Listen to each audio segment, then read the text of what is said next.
আজকে SSC result প্রকাশ হয়েছে।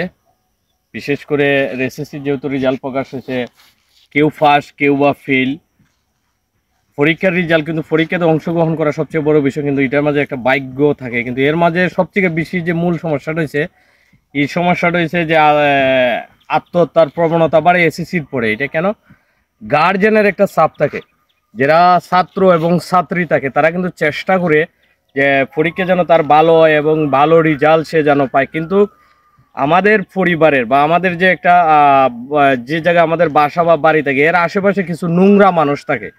নোংরা মানুষগুলা এসএসসি রেজাল্ট আউট হওয়ার সাথে সাথে গিয়া, হ্যাঁ আমার ছেলে জিপিএ 5 পাইছে, আমার মেয়ে জিপিএ 4 পাইছে, মানে মনে করেন যে স্লোগান দেওয়া শুরু করে দেয়, যা একটা কথা কোয়া শুরু করে।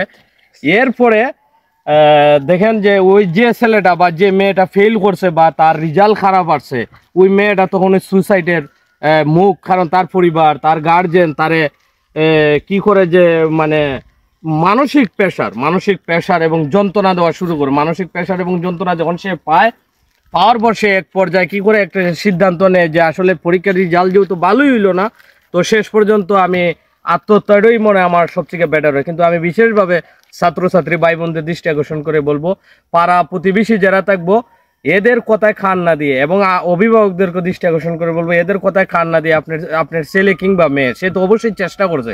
চেষ্টা যদি না করতো সে তো আর পরীক্ষার রেজাল্টে গিয়ে সে দাঁড়াইতো না, পরীক্ষা সে দিত না। এখন পাড়া প্রতিবেশী কার ছেলে জিপিএ 5 পাইলো, কার ছেলে জিপিএ 4 পাইলো, এটা কোনো ম্যাটার করে না। এটা দেখারও বিষয় না। আপনার সন্তানকে আপনি গড়ে তুলেন।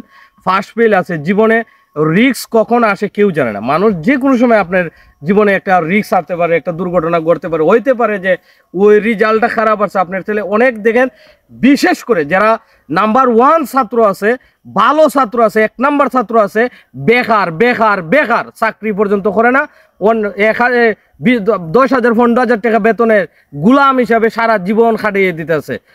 সে কিন্তু নাম্বার 1 ছাত্র ছিল। আপনি এদিকে একটু মুভ করবেন এবং দেখবেন।